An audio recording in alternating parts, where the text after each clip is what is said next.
It was a humid summer afternoon in Atlanta, Georgia, and the streets buzzed with the restless energy of a city caught between progress and its historic roots. On the outskirts of the downtown area, near a cluster of nondescript government buildings, 33-year-old Marcus Reed adjusted the strap on his camera and checked his audio recorder. A self-proclaimed activist and host of the YouTube channel Civic Voice in Time, Marcus spent his free time documenting public spaces and raising awareness about individual rights. Tall and athletic with a quiet confidence, Marcus often drew attention for his sharp wit and calm demeanor in tense situations. This afternoon, however, Marcus sensed a shift in the air. As he panned his camera over the sprawling concrete buildings, a police cruiser pulled up a few yards away. Out stepped Sergeant Nathan Porter, a grizzled veteran of the force with 2 decades of experience and a penchant for control. His eyes locked onto Marcus with the kind of laser focus that suggested suspicion rather than curiosity. Porter was known in his precinct for his no-nonsense approach, but his reputation among locals leaned toward intimidation rather than respect. Porter adjusted his utility belt as he approached, his boots clicking against the pavement. "Afternoon. Can I ask what you're up to?" His tone was clipped, professional, but laced with a hint of challenge. Marcus turned to face the officer, lowering his camera slightly but keeping the recorder running. "Just filming public spaces, officer. It's a hobby of mine." His voice was calm but firm, betraying none of the nervous energy swirling in his gut. "Filming public spaces, huh? Near government buildings?" Porter's eyebrows arched as if Marcus had just confessed to a crime. "You got some ID on you?" Marcus straightened his posture, aware of the importance of remaining composed. "With all due respect, Sergeant, I'm not required to show ID unless I'm suspected of committing a crime. Am I being detained?" Porter's jaw tightened, and a flicker of annoyance crossed his face. "Look, son, this is about public safety. We take these things seriously, especially when it comes to sensitive areas. Just show me your ID, and you can be on your way." "Am I being detained, or am I free to go?" Marcus repeated, his tone steady but louder this time. A few pedestrians slowed their pace, their gazes darting between the officer and the man with the camera. Among them was a young woman, Kayla Jenkins, a local college student and journalism major. Intrigued by the unfolding scene, she pulled out her phone and began recording from a distance. Porter took a step closer, his voice lowering. "Let me explain something to you. If I think you're up to something suspicious, I have every right to check it out. Now, are you going to cooperate, or are we going to have a problem?" Marcus held his ground, his heart thumping against his ribcage. "Suspicious isn't a crime, Sergeant. I'm on public property, exercising my rights. Unless you have reasonable suspicion that I've broken a law, I'll be on my way." The air grew thick with tension as Porter's hand hovered near his radio. "Stay right here. I'm calling for backup." As the sergeant stepped away to make the call, Marcus turned his camera back on himself, speaking into the lens. "This is Marcus Reed. I'm currently being stopped by Sergeant Nathan Porter in Atlanta for filming public property. I've committed no crime, but he's escalating the situation." Within minutes, a second patrol car arrived, and out stepped Officer James Delgado, a younger officer with an air of unease. Delgado's eyes darted between Marcus and Porter, sensing the mounting tension. Porter waved him over. "This guy's refusing to ID himself. Says he's just filming, but we need to figure out what's really going on here." Delgado hesitated. "Did he do anything illegal?" "I'm not sure yet," Porter replied sharply. "But it's better to be safe than sorry." Kayla Jenkins edged closer, her phone still recording. She whispered to an older man standing nearby, "This doesn't feel right. He's not doing anything wrong." The man nodded, his face lined with concern. "It's like they're looking for trouble where there isn't any." Marcus remained silent as the officers conferred, but his mind raced. He had studied dozens of similar encounters, and he knew how quickly they could spiral out of control. His voice broke the silence. "Am I being detained, or can I leave now?" Porter turned back, his face hardening. "You're staying right here until we sort this out." Marcus took a deep breath, speaking firmly. "Then I'm exercising my right to remain silent." The scene felt frozen in time, the tension palpable as bystanders watched with a mix of curiosity and unease. Somewhere in the distance, the hum of traffic continued, indifferent to the small drama unfolding on the sidewalk. Marcus stood his ground, knowing this was just the beginning of a fight for more than just his freedom. It was a fight for his dignity. The scene on the sidewalk outside the government buildings grew more charged. Officer Delgado shifted uncomfortably, casting nervous glances at the growing crowd of onlookers. Sergeant Porter, however, seemed to thrive under the pressure, his demeanor growing more rigid with each passing moment. Marcus Reed stood in the middle of it all, calm but resolute, his camera still trained on the officers. "Officer Delgado," Porter barked, snapping his fingers to grab his subordinate's attention. "Secure his camera and check his belongings. We need to figure out what he's hiding." Delgado hesitated, his jaw tightening as he glanced at Marcus. "Sergeant, are we sure this is the right move? He hasn't done anything illegal." Porter's face darkened, his tone dropping into a growl. "Are you questioning my judgment? This is about ensuring public safety. Do your job." With reluctance written all over his face, Delgado approached Marcus. "Sir, I'm going to need you to hand over your equipment." Marcus took a step back, his voice cutting through the rising murmur of the crowd. "You know that's illegal, right? You don't have a warrant, and I haven't committed a crime. This is public property." Delgado faltered, his hand hovering midair. Behind him, Porter's scowl deepened. "Enough with the legal lectures. If you're so confident, you can explain it to the judge." The crowd's murmurs turned into audible protests. Kayla Jenkins stepped forward, her phone aimed squarely at Porter. "Hey, you can't just take his stuff without cause. This isn't right." Porter spun toward her, his tone sharp. "Step back, ma'am. This doesn't concern you." Kayla didn't flinch. "It concerns everyone when people's rights are being trampled." Her voice was steady, but her hands trembled as she held her phone. At that moment, another figure emerged from the crowd. Elijah Walker, a retired attorney and longtime community advocate. With his silver hair and steady gaze, he exuded a quiet authority. "Sergeant," he said evenly, "I suggest you think very carefully about what you're doing. This young man has a point. Without reasonable suspicion, this detention could be considered unlawful." Porter's jaw clenched as he weighed his options. The crowd had grown, their whispers and phone cameras creating a chorus of accountability. The sergeant's confidence wavered, but he wasn't ready to back down. "Sir," Marcus said, breaking the silence, "I know my rights. I'm standing here peacefully, filming public property.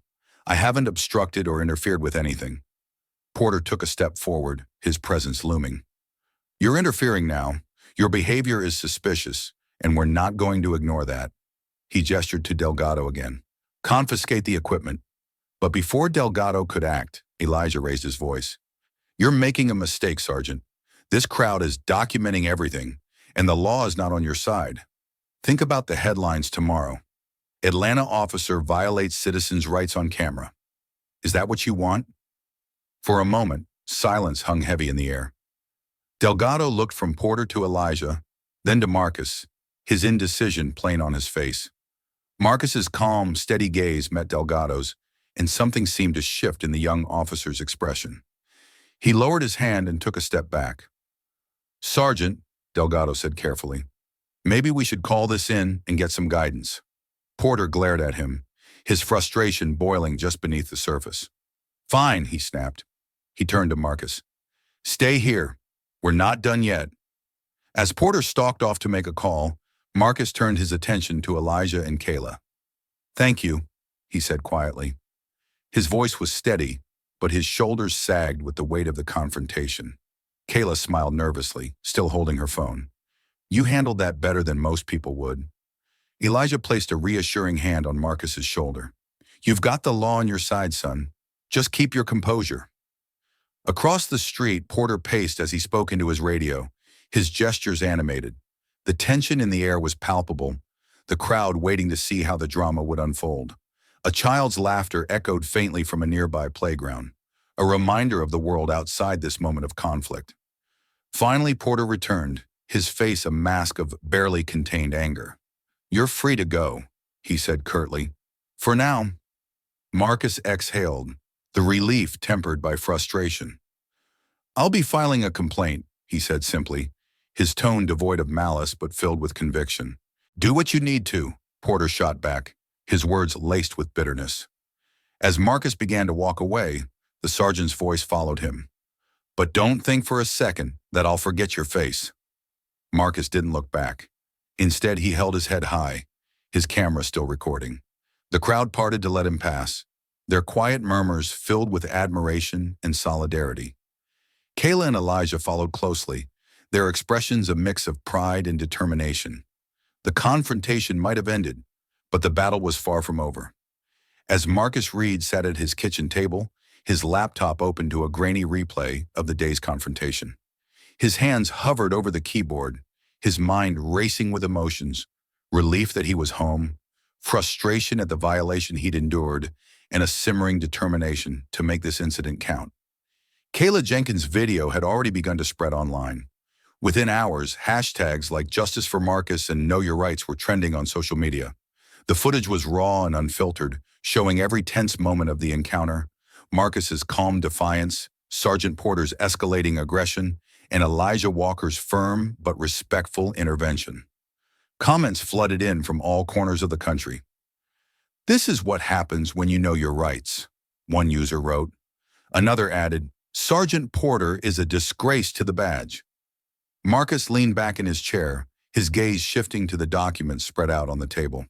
He had already drafted an official complaint against Porter and the Atlanta Police Department. The words felt inadequate to capture the depth of his frustration, but it was a start. He reached for his phone and dialed a number he'd written down earlier that day. "Marcus Reed," Elijah Walker's deep voice answered on the second ring.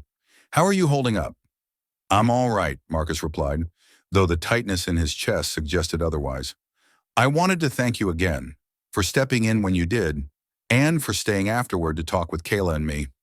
Elijah's tone was warm but serious. "It's what any decent person would do. But what's important now is what comes next. Have you thought about legal action?" Marcus hesitated.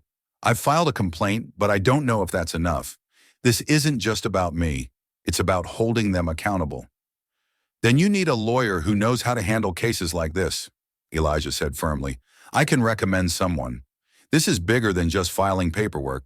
You have a platform, Marcus. Use it wisely." The following day, Marcus sat across from Naomi Carter, a civil rights attorney with a reputation for taking on high-profile cases. Her sharp eyes and confident demeanor made it clear she was no stranger to battles like this. "Mr. Reed," she began, "you have a solid case. What happened to you wasn't just an overreach, it was a blatant violation of your constitutional rights. But filing a lawsuit won't just be about you. Are you ready for the scrutiny that comes with it?" Marcus nodded. "If this can prevent someone else from going through what I did, it's worth it." Naomi smiled faintly. "Good. Then we'll start by gathering all the evidence. The video footage, witness statements, any communication with the police department, everything." She leaned forward, her voice resolute. "This is going to be a fight, but it's one we can win." As the days turned into weeks, the case gained traction. News outlets picked up the story, framing it as a clash between individual rights and unchecked authority. Interviews with Marcus, Kayla, and Elijah aired on local and national platforms, amplifying their voices. Sergeant Porter, meanwhile, faced growing scrutiny. The Atlanta Police Department released a carefully worded statement, acknowledging the incident and promising an internal investigation. But for many, the damage was already done. Protesters gathered outside police headquarters, holding signs that read, "Accountability now" and "Protect our rights." At home, Marcus juggled interviews, legal meetings, and his usual content creation for Civic Voice in Times. The weight of the responsibility was enormous, but he carried it with a quiet determination. Late one night, as he edited a video detailing the legal process, he received a message from Kayla. "Thought you might want to see this," the text read, accompanied by a link. Marcus clicked it, and his screen filled with a video of Sergeant Porter. It wasn't from the day of their encounter. It was a compilation of previous incidents, each one showing Porter in similarly questionable situations. The caption read, "A pattern of abuse?" Marcus's heart sank as he watched. This wasn't just about his rights being violated. It was part of a larger issue. He forwarded the video to Naomi and added a brief note. "This changes everything." The revelation became a turning point. Naomi filed a motion to include evidence of Porter's history in the case, arguing that it demonstrated a pattern of misconduct. The court agreed, and the stakes of the trial grew even higher. For Marcus, the fight was no longer just about his own experience. It was about exposing a systemic problem. On the eve of the first court hearing, Marcus sat with Elijah and Kayla at a quiet coffee shop. The atmosphere was heavy with anticipation. "You've got this," Kayla said, her voice filled with encouragement. "No matter what happens, you've already made a difference." Elijah nodded. "This is about more than one case, Marcus. It's about setting a precedent. Whatever the outcome, know that you've done something important." Marcus managed a small smile, his resolve firm. "I just want the truth to come out." The next morning, as he walked into the courthouse, flanked by Naomi, Elijah, and Kayla, the crowd outside erupted in cheers. Cameras flashed and reporters shouted questions, but Marcus stayed focused. This was the moment he had been preparing for, the chance to turn his encounter with injustice into a fight for accountability and change. The courtroom was silent, save for the occasional rustle of papers and the soft murmurs of attorneys conferring with their clients. Marcus Reed sat at the plaintiff's table, flanked by Naomi Carter and her legal team. Across the room, Sergeant Nathan Porter sat stiffly, his lawyer whispering in his ear.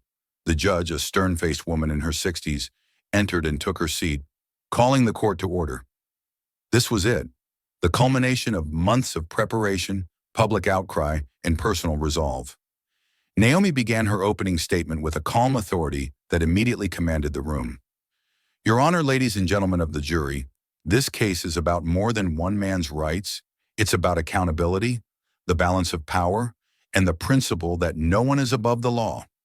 She laid out the facts with precision, painting a vivid picture of the events that led Marcus to this point. As the trial unfolded, the jury heard from witnesses who had been present that day. Kayla Jenkins described the confrontation in vivid detail, her voice steady despite the obvious nerves. "Sergeant Porter wasn't just doing his job," she said firmly. "He was abusing his authority. Marcus wasn't breaking any laws. He was just standing up for his rights." Elijah Walker took the stand next, his calm demeanor lending weight to his words.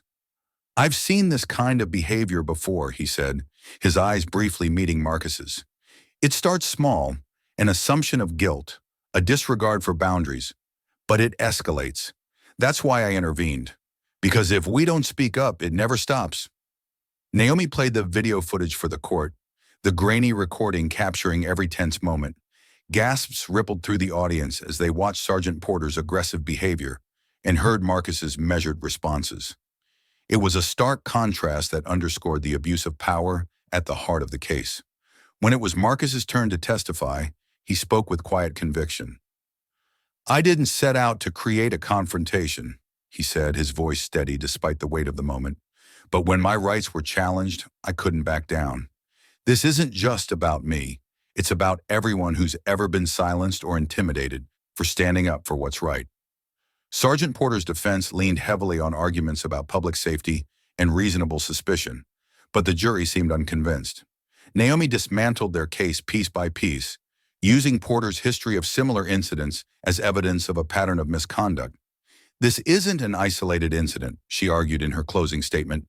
"It's a systemic issue, and today you have the power to say enough is enough." The jury deliberated for hours, the tension in the courthouse palpable. Marcus sat quietly, his hands clasped tightly together, his mind racing with what-ifs. Kayla and Elijah sat on either side of him, their presence a steady source of comfort. Finally, the jury returned. The foreperson stood, holding a sheet of paper that seemed to weigh heavily in her hands. "We, the jury, find in favor of the plaintiff, Marcus Reed." A collective exhale swept through the courtroom. Marcus closed his eyes, the relief washing over him in waves. Kayla gripped his arm, her smile wide and tearful, while Elijah nodded solemnly, his expression one of quiet pride. The judge's voice cut through the murmurs of the crowd. "The court orders the Atlanta Police Department to pay damages to Mr. Reed and mandates additional training for all officers to prevent future violations of citizens' rights." Outside the courthouse, a throng of reporters and supporters waited. Cameras flashed, and microphones were thrust forward as Marcus stepped into the sunlight. He raised his hand to quiet the crowd and spoke with the same calm determination that had carried him through the ordeal. This isn't just my victory, he said. It's a victory for every person who's ever felt powerless in the face of injustice. It's a reminder that standing up for what's right matters. To everyone who supported me, to everyone who believed in this fight, thank you. This is only the beginning. The crowd erupted in applause, their cheers echoing through the streets. As Marcus walked away from the courthouse, flanked by Kayla, Elijah, and Naomi, he felt a sense of closure. But he also knew the fight wasn't over. There were more battles to be fought, more voices to amplify, and more systems to hold accountable. That night, Marcus uploaded a new video to Civic Voice in Time. It was part reflection, part call to action, urging his audience to stay vigilant and informed. Justice isn't guaranteed, he said in the video's final moments. It's something we have to fight for every day. Together, we can make a difference. As the video went live, comments and shares flooded in. The support from his growing community, a testament to the impact of his journey. Marcus Reed had become more than an activist. He had become a symbol of resilience and hope, a reminder that even in the face of adversity, change was possible.